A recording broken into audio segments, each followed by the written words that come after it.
Hi, welcome to One Word a Day. I'm Sophie, your pilot into the universe of Chinese. We are going to continue our flight into the deep of this ancient language that I'm fortunate to born into. Yesterday, we talked about 儿女双全. Okay, it's an auspicious wish. It's the ideal family structure in Chinese concept before the one-child policy. Okay, so both daughter and son, both genders of children you have. I mean, think about why a culture encourage that, right? We have children because we need to replenish or replace the existing population. And we want to keep that gender balance ever, right? We don't want to be one-sided, skewed, and then there'll be problems. So 儿女双全 is culturally encouraging couples to have both. Today we have 全 because we have 智勇双全, 2 bars complete. That's considered good, but that's only 双全. Today we kind of max that out into 十全. Imagine 10 different dimensions of life that's measuring you, right? Health, friendship, family, career, finance. I don't know. I cannot think. Somebody got to be able to come up with 10. So 10 dimensions, all complete. How awesome that would be, right? And 10 beautiful. Here we use beautiful doesn't necessarily mean aesthetically beautiful, but in English, oftentimes when we say or comment on a situation, it's beautiful. It's something going good that make you feel good, that you would say beautiful. It's going in the direction that you want, because most of the time it may not go in your direction. Easily life get off rail, right? Derailed. Like the 3 trains derailed this year on the news. So that's like a common occurrence. So when you have 10 beautiful, that you can say something is beautifully happening, that's really, really ideal. Okay, 10 just, I guess, in Chinese language sense, even before the probability, like we're using 0 to 1, we're just narrowing everything into 0 to 1 to give us a sense of completion or how much likelihood of something. Chinese back then would gauge how things are going from 1 to 10. So a few episodes ago, we talked about the Chinese regard themselves as 九州, 9 different states or different regions. We didn't use 10 there because in the concept, in the existing aware known world to China, back then, at least the psychic of China back then, they would regard themselves out of the all known place under the sun. 90% of the land belong to them. They still reserve like 10% unknowns, 10% not attached to China. So here, when we max it out all the way to 10, that means 100% complete, 100% beautiful. How does that work? What can be as good as that? Okay, I'll show you my answer later. Let's get to individual words. So here, it looks exactly like a cross. Crucifixion, or the concept of cross, the Christianity concept, wasn't present when the time the language was created. I guess the first missionary that went to China was something like 400 or 500 years ago. This language, at least 4 or 10 times longer, at least 10 times longer than that. So there's no way any Christianity mixed into the language consciousness. Okay, so 10 simply is, vertical line is a rope, because in ancient time before we have any written language, complicated system to record your thoughts, roping is a way, because it's once a knot was tied on there, it's there. It's hard to unrope. Unknot, probably you can, but back then there's probably a specific way that's undoable not. So that's like a permanent record. So nodding as a bookkeeping method over there. You own some family A owns family B something, and they tie a knot. Okay, that's record. So number 10 is deserving a knot, because probably we can unwritten down or unknotting down, count up to 10. Afterwards, it getting fuzzy. So knotting down every 10 times probably is important. Previously, we can still use 10 fingers to record it. But after that, we have to redo the 10 fingers. And so 10 is a knotting worthy event. I mean, number. Makes sense, right? So knotting once it comes to 10. And this horizontal line simply is later on the language development that make the knotting, the tiny little knot on the rope more obvious. That's like an indicator of giving you a straightforward way to say, okay, here, there is a knot right there. That's number 10. Okay, Quan, we talked about this. This is jade trade era. These are jade discs, and we only use number 3 there to mean multiple of them on the string. And then there is a cover because you want to hide your wealth. And then there's bow tied at the other end because you don't want them to get loose coming off the string, right? So once both ends is covered and tied in, that's considered complete. That's a complete packaging of the jade string. That's wealth or trade.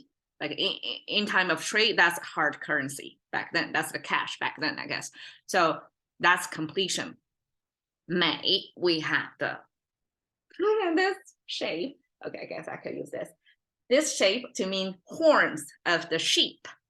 Goat or horizontal lines are the fluffy furs. So Chinese occasionally use this fluffiness, this bird, this feathery. Either is it on the sheep, that means it's, what do you call it? Fur. It's fur, right? On the sheep. Or feather on a bird. Both are shown with horizontal lines as to show the fluffiness of there. So that's our sheep figure. That's super cute, right? And then below it is a human figure looking like this, and then with the arm kind of, bulking out like that. Well, that actually is the big symbol. And we talk quite a few times about what's considered big. Big and small are relative terms. When we say big or small, it's always means bigger than something, smaller than something. Except that because this is used so frequently, our human standard of the size or scale of things is already there. Its assumption is already there. So we no longer need to say in a comparative term. We just say almost like in absolute term. So if something is considered big, it's bigger than what's known as the standard. Okay, so in this case, big was expressed by tying these two pieces with this horizontal line, this arm-looking thing, together to mean it's double the size of the previous size. So this means big. It's doubling from the original. Okay, big, sheep. Okay, this came from the ancient practice of animal sacrifice or animal offering to the divine. Okay, we have came across a lot of symbols in Chinese language about this divine decoding or divine talking, singing praise to the divine, because ancient times human society is living more so, and today still so, under the mercy of nature. And nature back then classified as the divine, the unknown, the uncontrollable, but super powerful element in everybody's life.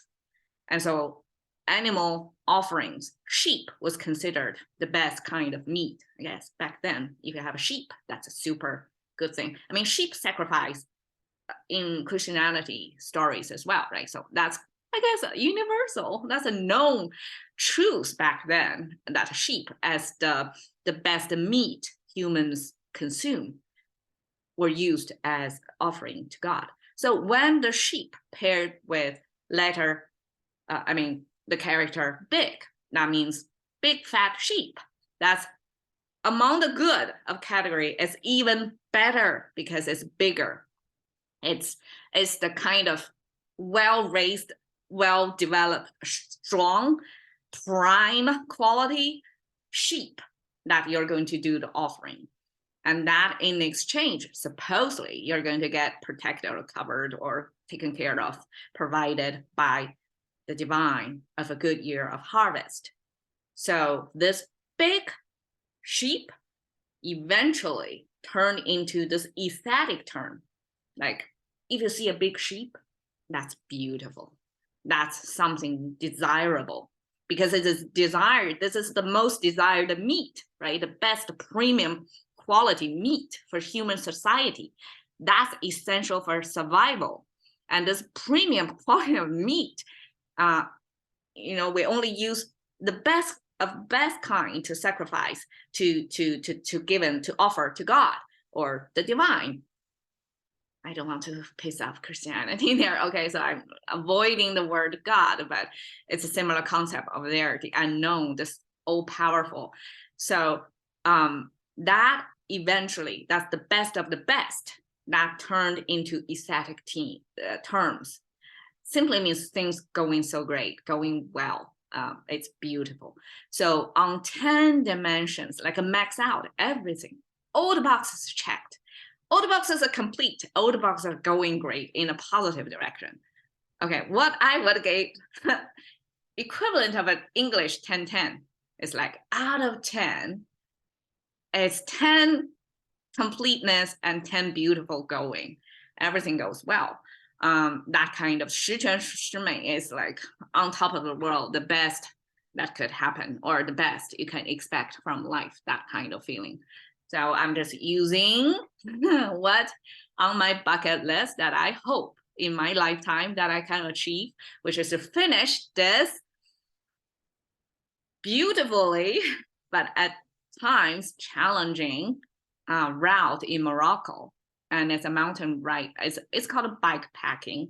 So you don't really have a support. You carry all your stuff, your food, your energy, your drink, your protection from weather, your sleep gear, everything on the bikes. And if the bike tires blow out, you have to have the equipment to fix everything on the go. So everything is on the go and facing a lot of uncertainty into a lot of wilderness. And you have to survive all that. Meanwhile, your legs and your whole body have to power through over 1,300 kilometers and 20 kilometers of climb out of those in 9 days.